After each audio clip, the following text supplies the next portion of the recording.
Good afternoon and welcome to the BEEKS Financial Cloud Group PLC Interim Results Investor Presentation. Throughout this recorded presentation, investors will be in listen-only mode. Questions are encouraged and can be submitted at any time by the Q&A tab situated in the right-hand corner of your screen. Just simply type in your questions and press send. The company may not be in a position to answer every question it receives in the meeting itself. However, the company can review all the questions submitted today and publish responses where it is appropriate to do so. Before we begin, I'd like to submit the following poll. I'd now like to hand you over to Gordon MacArthur, CEO. Good afternoon to you, sir. Thanks, Alessandro. Good afternoon, folks. Gordon MacArthur, CEO and founder. I'm going to run through the first 5 or 6 slides, and then I'll hand over to Fraser on the financials, and then back to myself. And as Alessandro said, we'll do Q&A at the end. So, first few slides are introduction to the business. So BEEKS are a cloud computing provider specializing in capital markets. We don't do any other platforms other than low latency trading infrastructure for various asset classes throughout the financial markets subset. So I guess everyone kind of knows what cloud computing is and does. We deploy our infrastructure in financial markets data centers. They're very specialist data centers. We connect directly within the data centers to venues in the same location via fiber over the internal data center roof. So we have low latency, guaranteed performance throughput between our cloud infrastructure and the venues. So we have around 30 data centers globally, for our historical public and private cloud infrastructure.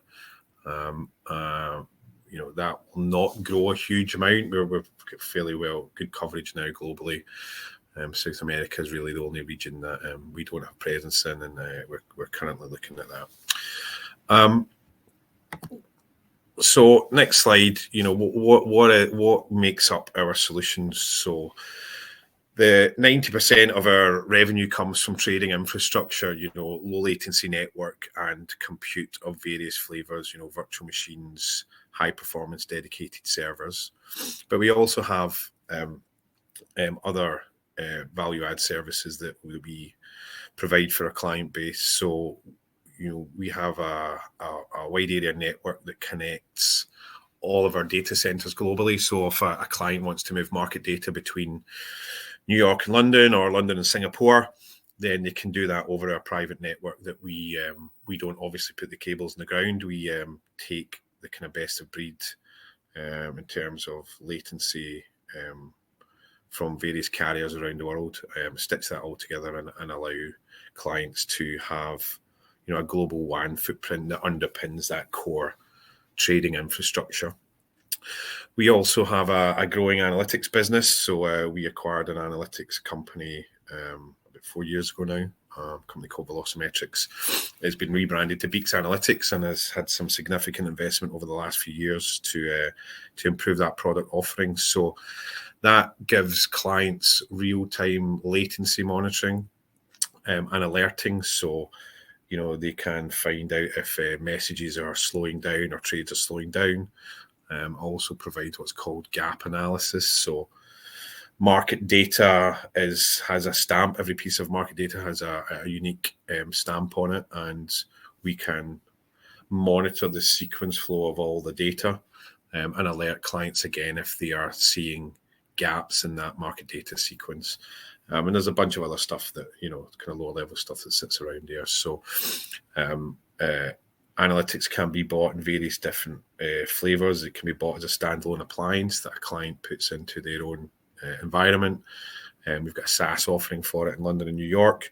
And more recently, it's an embedded part of the proximity and exchange cloud offering that I'll cover in a little more detail as we go.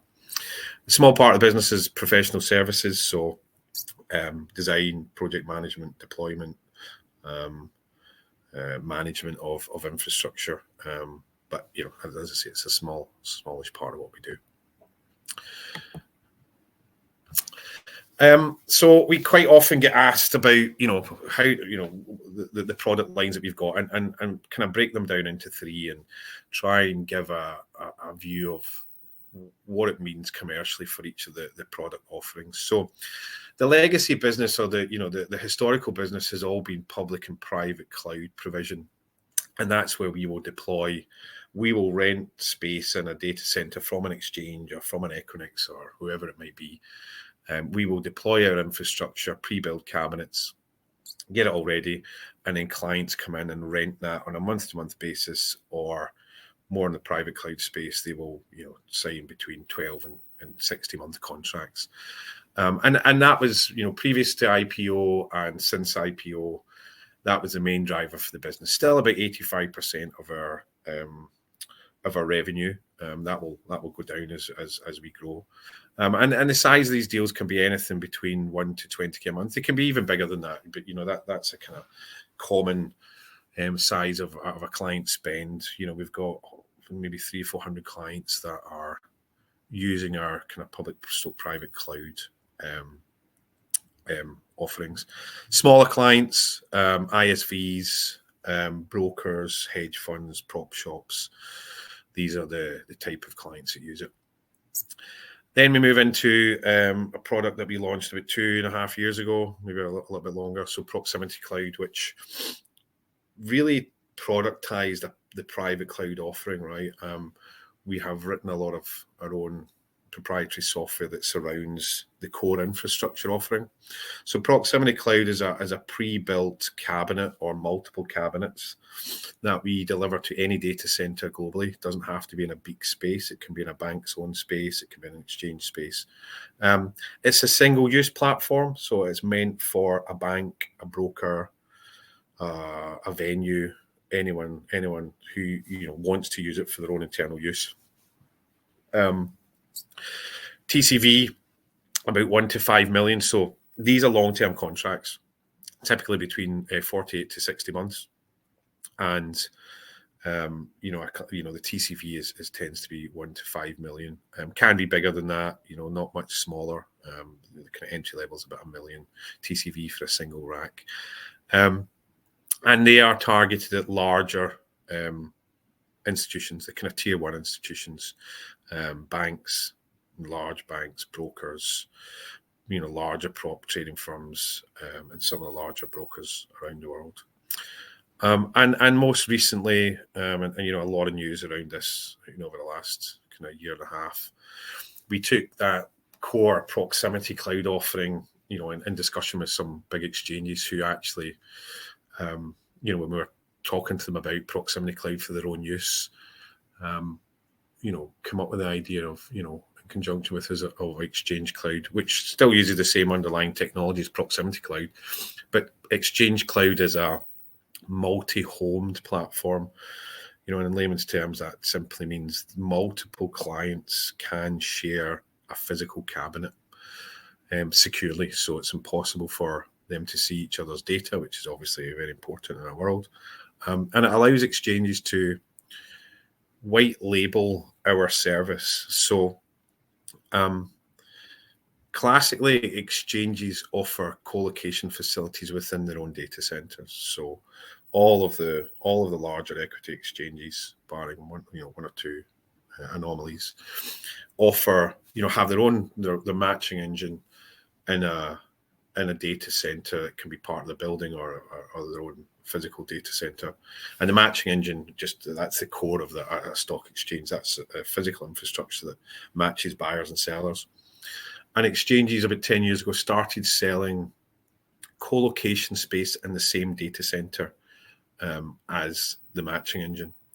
With HFT, they needed to be as close to the exchange as possible, and they rent space in the data center and connect directly to them over a piece of fiber.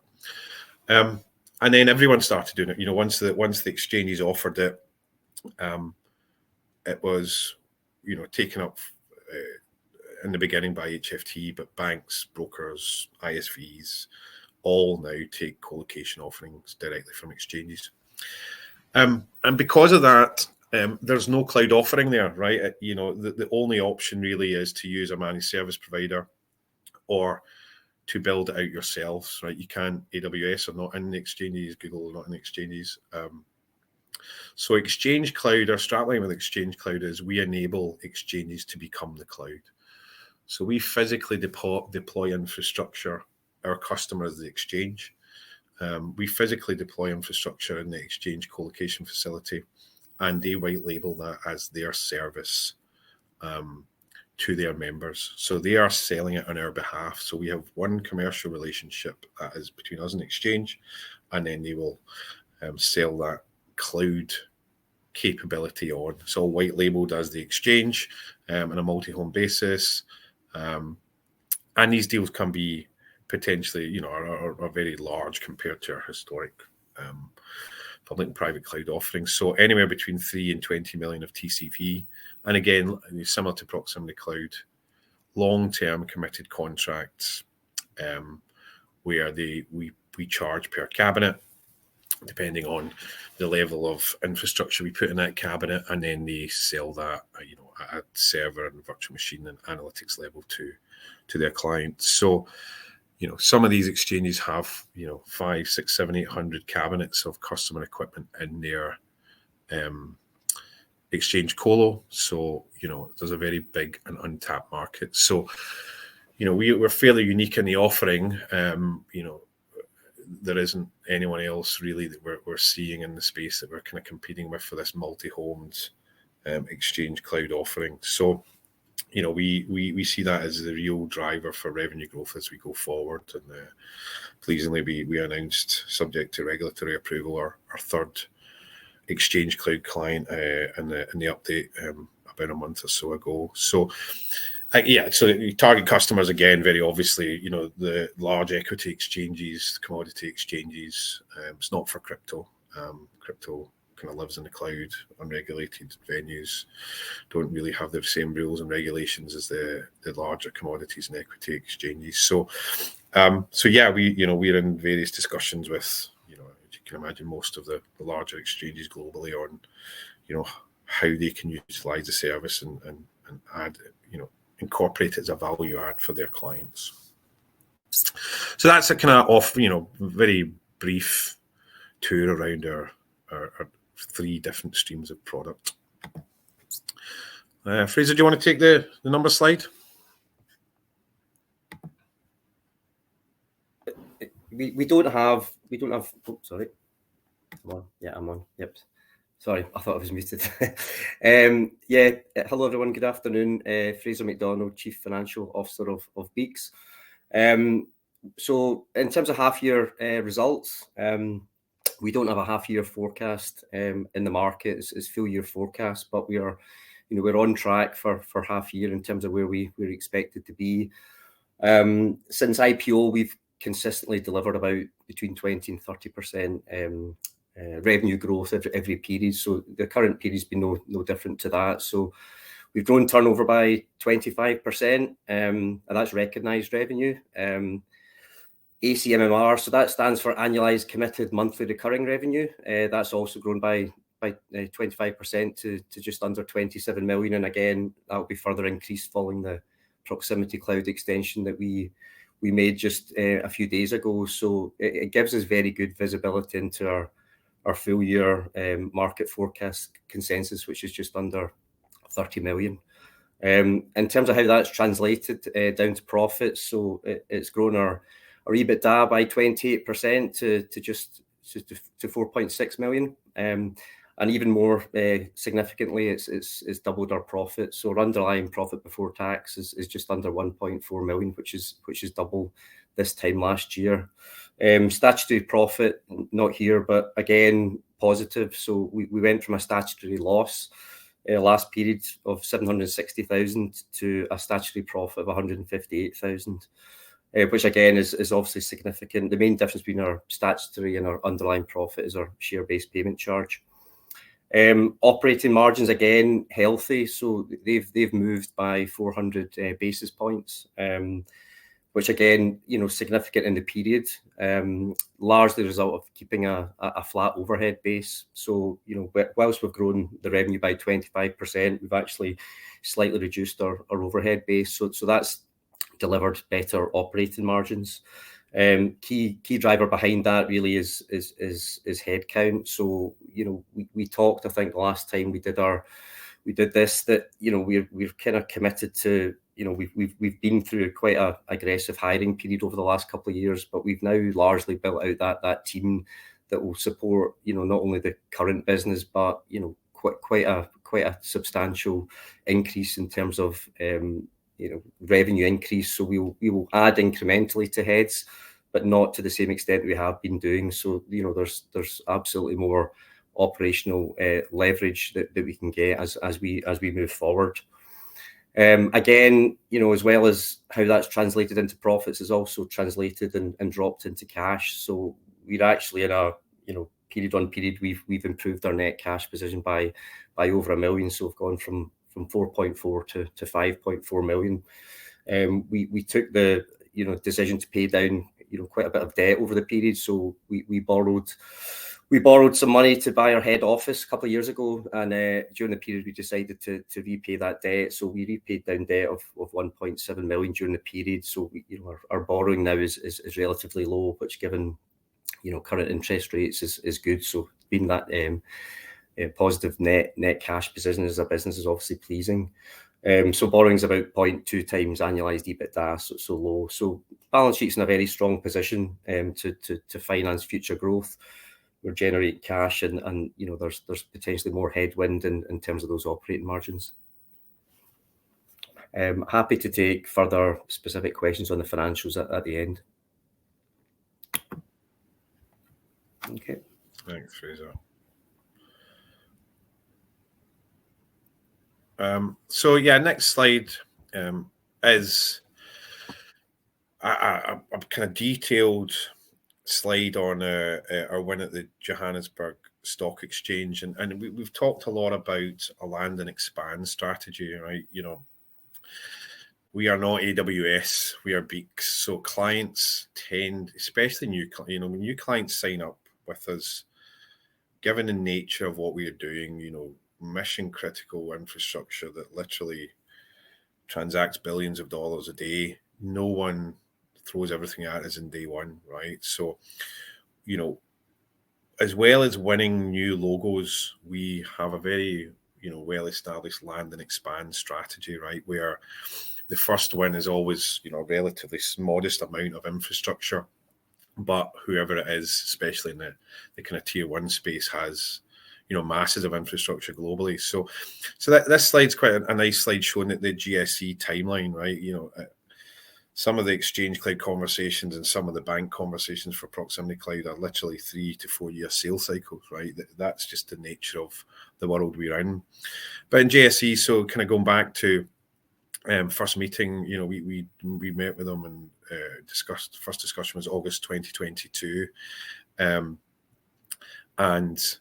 you know, they had some challenges around data center space or run out of capacity, and you know, they had an investment to make of multiple millions of dollars to extend that data center or do something differently. And you know, we started talking to them about Exchange Cloud, and thankfully they went down that route. So you know, it was you know, signed in June of last year, after, you know, a year sales cycle, which, you know, in that space is not, you know, kind of relatively fast. So the contract was signed in June. We deployed the equipment in Johannesburg in September. Various levels of internal testing and, you know, making sure everything was good. The product was launched in November, and towards the end of November, you know, current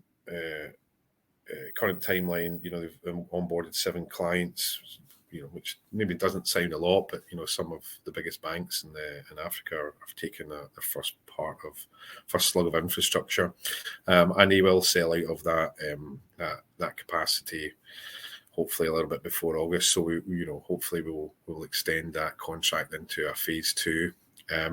So you know, GSE was a quicker sales cycle than some of the other ones that we've been talking to. But they're a happy client. Customer feedback has been exceptional. I was in South Africa in Cape Town a few weeks ago, presenting at their big global annual conference. Met with the C-suite, and they've onboarded clients that they wouldn't have onboarded without Exchange Cloud, or Colo 2.0 as they call it. So they're happy. They are. It's a profit engine, a profit center for them now. But the benefits that we've always talked about, ease of access to international clients, getting people turned up quickly, attracting people to the exchange has all come to fruition, right? And they've signed some international clients. So not only do they make money on Exchange Cloud and offering Colo 2.0 as a service, but increasing the liquidity to the exchange brings a full life cycle of commercial benefits. They get settlement money, they get clearing revenue, they get execution revenue. So, giving easier access to the exchange has a whole commercial raft of benefits around it. And, we now have a very referenceable, very vocal, very happy client, and very happy end clients that are more than willing to talk to other exchanges. The exchange landscape is quite a strange one in that very few of them compete head to head. So, Johannesburg will talk to Australia, they'll talk to Hong Kong, they'll talk to Singapore. The ones that that sit in the same country obviously don't really have that closer relationship. But there's a lot of mind share that goes on between these exchanges. So, the more exchanges that we land and we get happy, the easier it becomes. And we're starting to see that process, and having the referenceability that we've got in the early stages, granted, makes the sales cycle, hopefully shortens it, because it can be very, very painful in terms of amount of time. Fraser? It's okay. I covered it in the previous. There's a lot of repetition, so that's fine. Okay. So, investment opportunities. So, I think we mentioned this a few times in our investor meetings this week, and of late, we've 6 years since IPO, we've always been in the 20 to 30% revenue growth bracket, and every period we've issued results. So, some periods have been better than others, but I think we've been fairly consistent in terms of our top line growth achievements, and we fully expect that to continue. The business is moving into your profitable, cash generative status, and it's the same as the big hyperscalers. Again, if you look at the major hyperscalers in our space, for 10 years they are, you have to invest lots of cash because it's physical infrastructure you need to build out, and then they get to the tipping point, and they then become very cash generative. And AWS generates more cash than the rest of the Amazon business combined. So we are at that tipping point of moving into cash generation. So we quite often get asked, are we looking at further equity raises? The answer to that is no. We don't see at the moment any need going forward for further equity raises. We are now a very well-known entity in the space, and that means a lot, right? Even if someone came along, copied our technical roadmap or decided to try and get into the space, you need years of delivering, right? You need a proven track record in our world because of the nature of the systems that we are delivering, and you need referenceability. No one is moving trading applications, the absolute core of a capital markets organization, to an unknown entity. So, we often get asked about moats around the business in terms of technology. It's not just a technological thing. It's having the track record of delivering and having the trust and having that referenceability. And when we IPO'd 6 years ago, we always said we were looking at the tier one domain, which we hadn't serviced previously. And we now have about 20 tier one direct relationships and more through partners. And that gives a level of referenceability that is worth its weight in gold. We're at the right end of the market. Electronic trading, algorithmic trading is still growing. Cloud computing is still growing. Cloud computing and execution-based front office services of exchanges is still in its infancy, right? So we're in a good growing sector and the right side of the technology footprint in that sector, which positions us well for moving forward. So the coming year, the coming 12 months, what's the priorities? So conversion, right? We are having multiple conversations with many of the world's largest equity exchanges. So it's about converting that pipeline. We've been talking to a number of banks and brokers and fund larger entities about Proximity Cloud for a period now. So we have had a very good 6 months of sales execution, hence our brokers raising forecast as we go forward. So we need to continue to convert that. The pipeline's bigger than ever. And we need to find ways to try and shorten sales cycles and bring clients in sooner than we historically have. So that's one of the big focuses.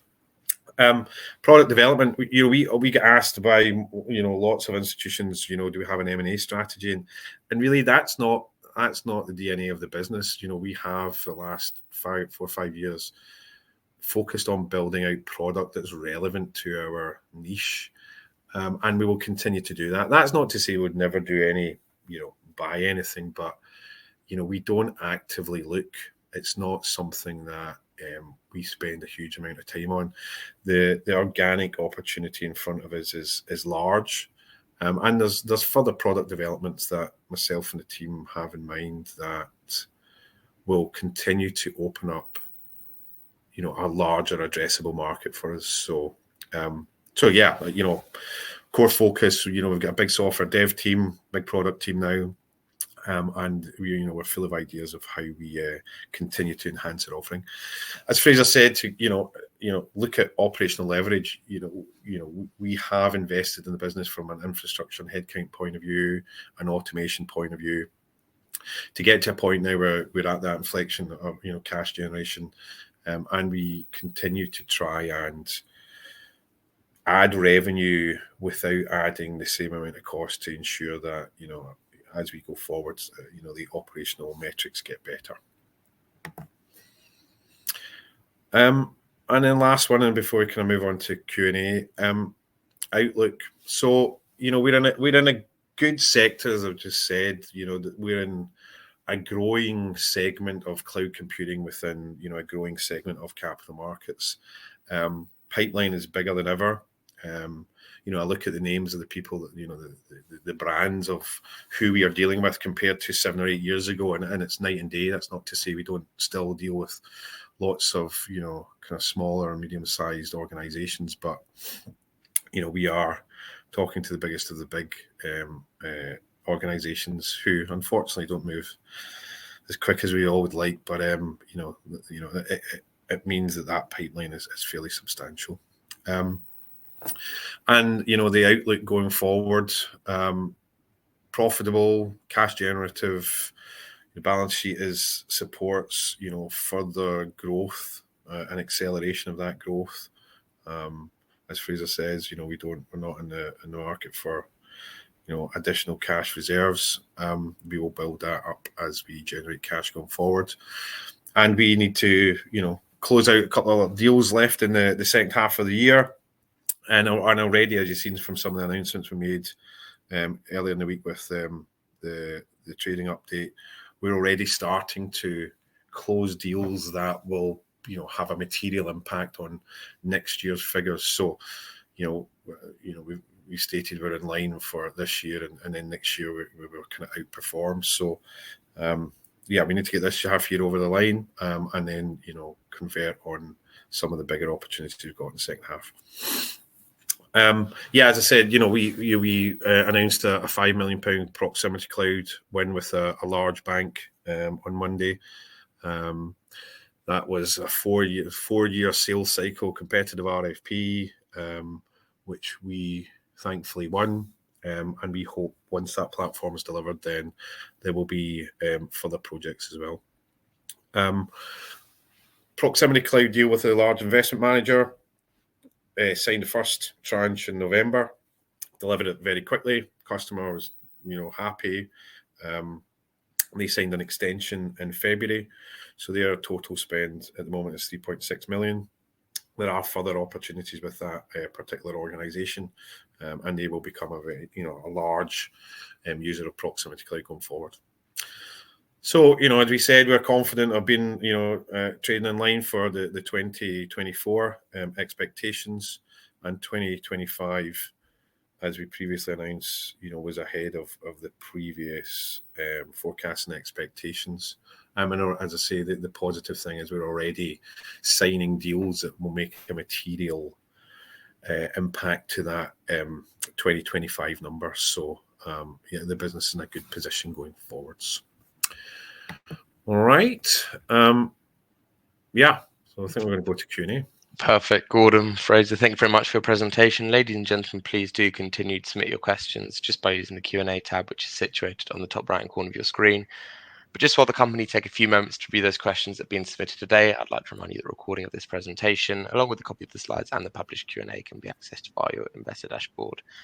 As you can see, we have received a number of questions throughout today's presentation. And if I could just hand back to you both just to read out those questions and give responses where it is appropriate to do so, I'll pick up from you at the end. Yeah, I'll take the business ones, and then anything financial I'll pass on to Fraser. So first one is, will BEEKS announce the names of stock exchanges the company you've won contracts with? Yes, we will. So I think we've stated this previously. Some of this is commercially sensitive, right? So on Exchange Cloud, we will name the exchange because there's joint marketing that goes on, right? So that will be in the public domain. What we will not discuss is commercials around that contract. So you're going to get one half, unfortunately, right? You're going to find out who the exchange is, but we will not go into public-facing details of the sizes of the contracts and how they're structured for just commercially sensitive reasons. Next one is, will BEEKS be offering generative AI products for their customers?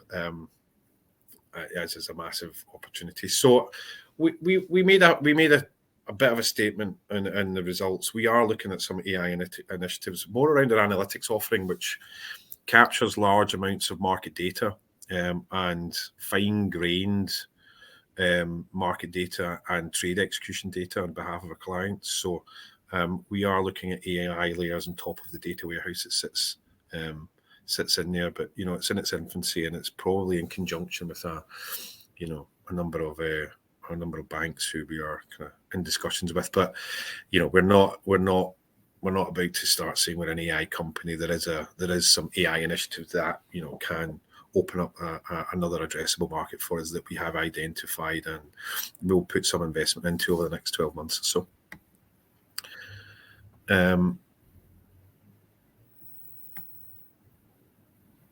Fraser, do you want to take this one about cash flow implications? Yeah, okay. I think the question is, I'm not sure that I understand the cash flow implications of the latest order, which you announced today. Does it have a big upfront cash outflow, please? So I think that's relating to the Proximity Cloud contract that we announced. So again, some of this again is commercially sensitive, but broadly speaking, we would budget about 20 to 30% of capex of the overall TCV for a Proximity and Exchange Cloud contract. They're not all the same size. It depends on customer requirements and things, but round about that, would be reasonably prudent to do that. And so that for those types of deals, if it's a monthly recurring contract, it'll be about a year to pay that back.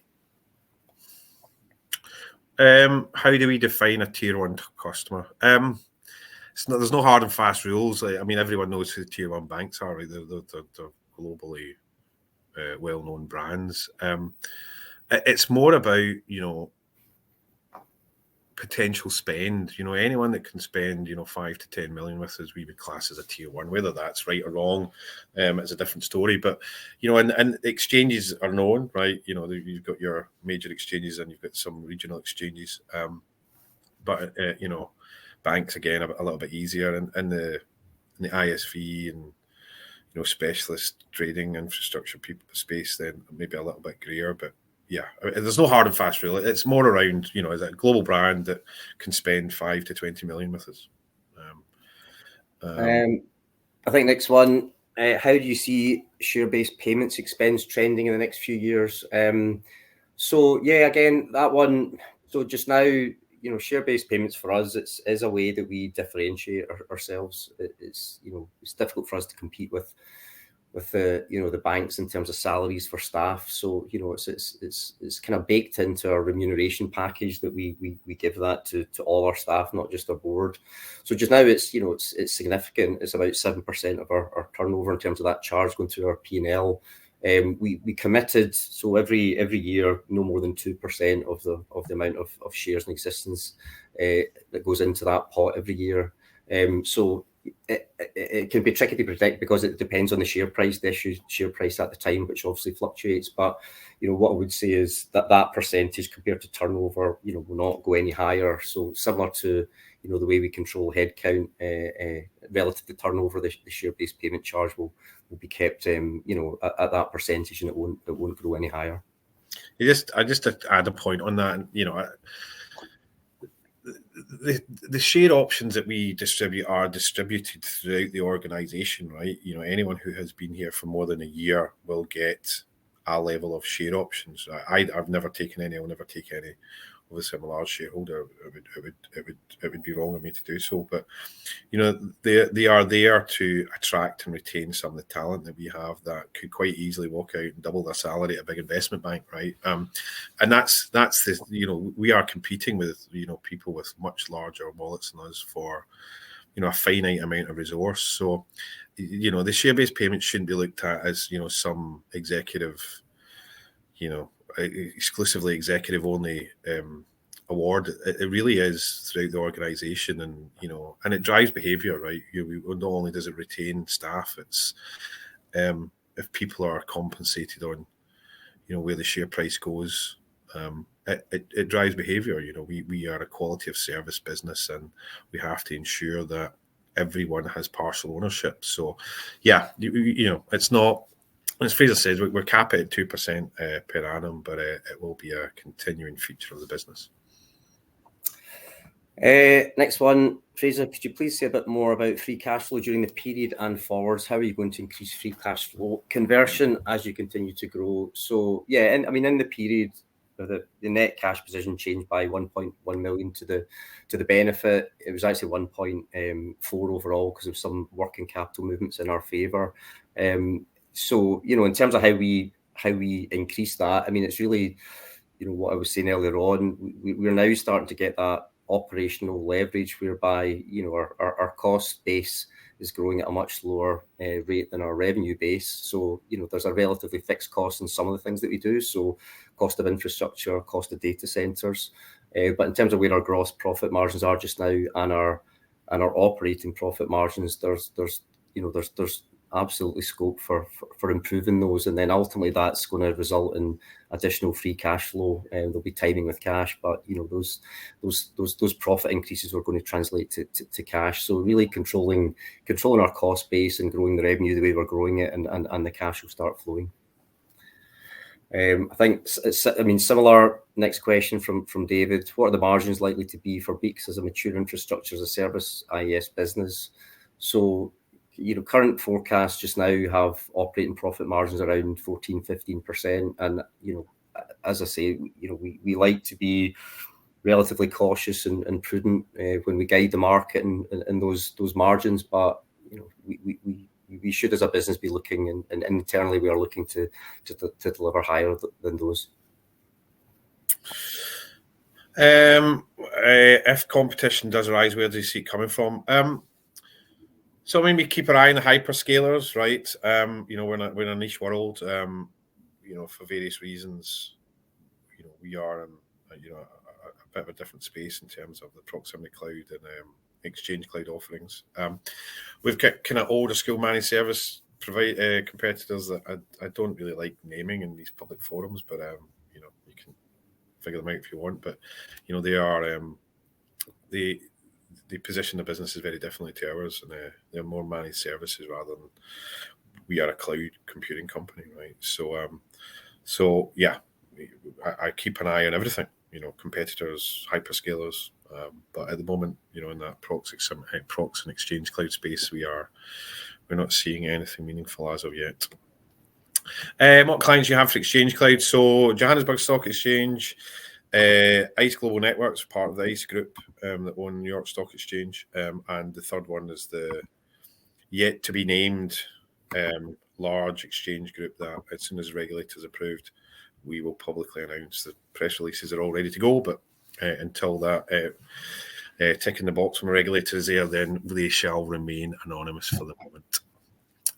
And tier one clients, the problem with tier one clients is they don't like to be in the public domain, which is frustrating because we've got some very big names, but some of them will take reference calls in certain situations, but a lot of them, because of the money involved in the platforms, don't like to be in the public domain at all. So if we're allowed to name them, we name them, and we've got some of that stuff on our website. But frustratingly for me and for the business, a lot don't like to be named.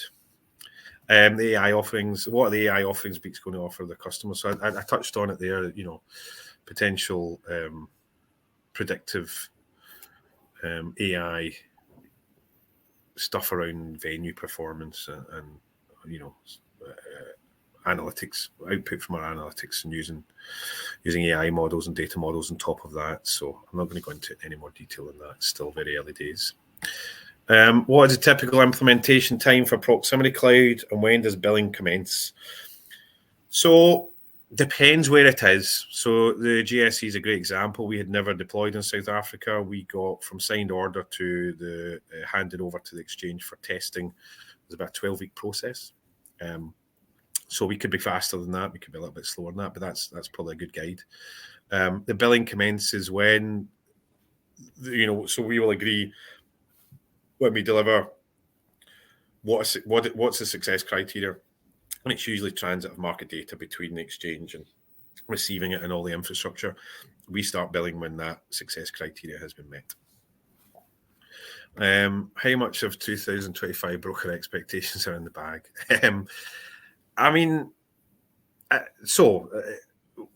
Our targets, on the smaller deal sizes, our target's about 30k a month net increase in the AC MRR.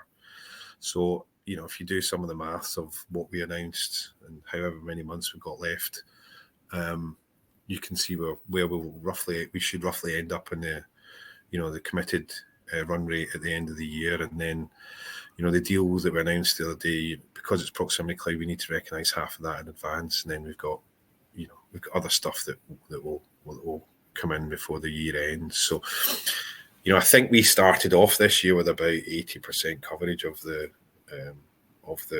future forecast, and I hope we'll be there or thereabouts again. As profitability grows, would you consider share buybacks?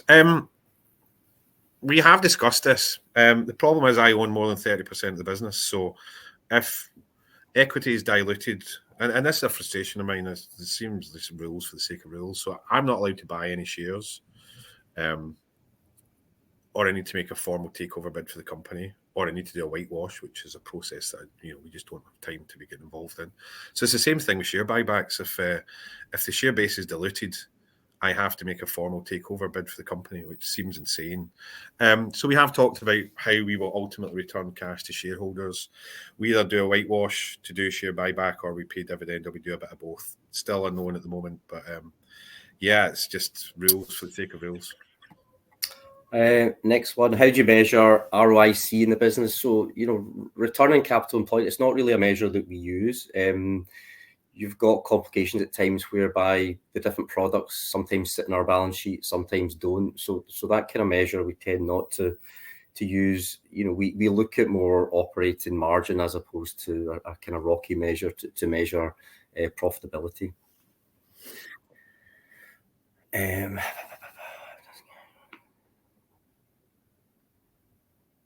Okay, so I think, how does cash work for exchanges as they sell on? Does this extend debtor days as the exchange sells to trading companies, and are you paid in arrears? Also, exchanges are doing more analytics. What is your growth? So it's maybe a combination of both. In terms of the cash for exchanges, so it depends how we, not all contracts are the same, but, a typical deal would be, a contract length would be 4 years, and it'd be monthly recurring business, monthly recurring revenue that we'd bill monthly, a sort of 30-day debtor period. So, and that's, ultimately that's our contract with the exchange. We contract with the exchange. What they bill to their customers doesn't influence how we are paid. Again, different deals we've structured differently. We've maybe billed annually in advance to help our cash flow. And in terms of analytics, Gordon. I'll take the analytics. So yeah, I mean, we've got a very big pipeline for our analytics offering. We bought a product that needed a level of investment, and we've done that over a number of years. It's now a very good, stable product that we're very happy with. So we've got a growing analytics pipeline, and as it's bundled with Prox and Exchange Cloud. Exchanges just get it as default, but when they license Exchange Cloud, and they can actually offer it out to the customers. So yeah, analytics is a very interesting area, and we expect the revenue portion to grow. Gordon has stated in the past, you have a target price to sell the business. Do you have an identified timescale to achieve this? Yes, I'm not telling you. The business has become cash generative. Can we reduce share-based payments, instead use cash, thereby minimizing dilution? Staff can then buy the shares in the market just like the rest of us. That's a good point, but I go back to it's not about, it's people being involved. It's people belonging to the organization and having ownership. If you pay people, well, they go and, we seen it after IPO, the level of change in people's behavior when they become materially commercially attached to the share price is so much more valuable than the small amount of share dilution that we see of it. I mean, it's 2% per annum. If you did do share buybacks, that would reduce. But I can't emphasize how much the behavioral change and every member of staff, right? Everyone is, has a different view of the business because they are a partial owner. And as I say, for the dilution, it's well worth it for me. So I don't see that changing. Are you seeing an outflow of talent as a result of the Scottish government tax regime? I get asked this by some of the local press the other day. Not seeing an outflow in talent. Without going into political statements, which get them into trouble, the Scottish government are not exactly business friendly.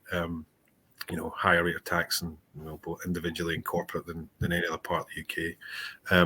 We're not seeing an outflow, but again, my point to the Scottish press was, I'm a graduate, and you've got choice of, the very best graduates have got choices of in the labour market, right? Do you go to London and take a job, or do you stay in Glasgow, or do you stay in Edinburgh, whatever, Does it drive behaviour? It doesn't help, to retain talent in Glasgow, which is where, the majority of our staff live. So I just find it a very strange outlook. But it's not, it's not driving an outflow of talent.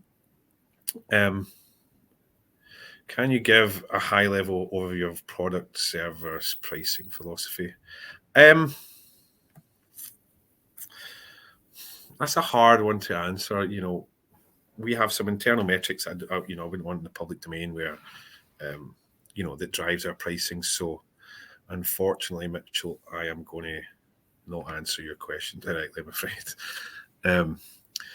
David, which product line do you see as the main driver of revenue growth in the next couple of years? Prox and Exchange materially, and Prox as well. So we will still grow that, public-private cloud practice, if you want to call it that, 3 to 4 to 5 million a year, and then you layer on the bigger proximity and Exchange Cloud contracts, and that's where you see, a step change in our growth. So, the investment dollars are going into Prox and Exchange, and then some of the new analytics things. Last one. You've said in the past you sell the business at the right price. Where will the buyer come from? Is it private equity? When mature in terms of cash flow or managed service competitor? It could come from anywhere, right? We get private, and I've said this before. I think I said this in a podcast a few weeks ago.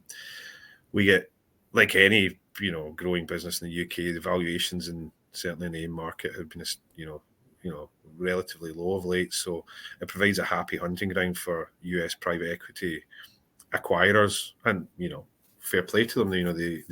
They will pay the metrics that are in the public domain, and we've had conversations with a number of them. But so if I'm betting, I would say private equity, but I wouldn't really trade, although there's not that many trade players. And I don't think that many of them would be able to afford us. So if I'm a betting man, I would say private equity, but that's a guess. Sorry, one more. How do you see the business growing? How do you expect the share price to be 2 or 5 times or 10 times in the next 5 years? I'm not going to answer that because somebody will just throw it back at me in a year's time. We've got our own internal view of where we will end up, but I'm not putting that out in the public domain, I'm afraid. Do you think the business can grow at continue to grow at 25% per annum, or faster or slower? Yeah.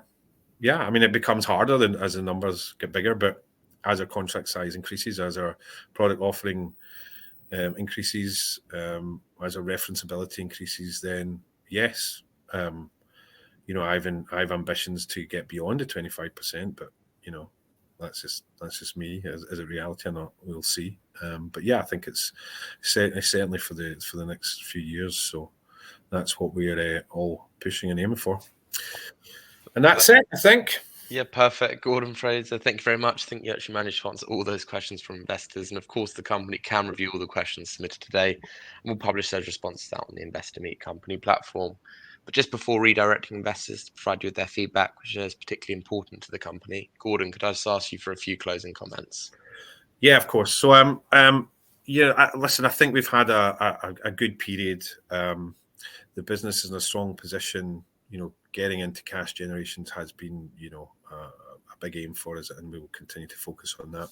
But the business in a good position, and it's head down, it's sales execution, and focus on customer satisfaction. Our business is a quality service business, and if we get that right, then good things will come. So it's exciting times, and thanks for your time, folks. Hope it was worth it. Perfect. And thanks once again for updating investors today. Could I please ask investors not to close this session, as you'll now be automatically redirected to provide your feedback in order that the management team can better understand your views and expectations. This will then take a few moments to complete, but I'm sure will be greatly valued by the company. On behalf of the management team of BEEKS Financial Cloud Group PLC, we'd like to thank you for attending today's presentation, and good afternoon to you all.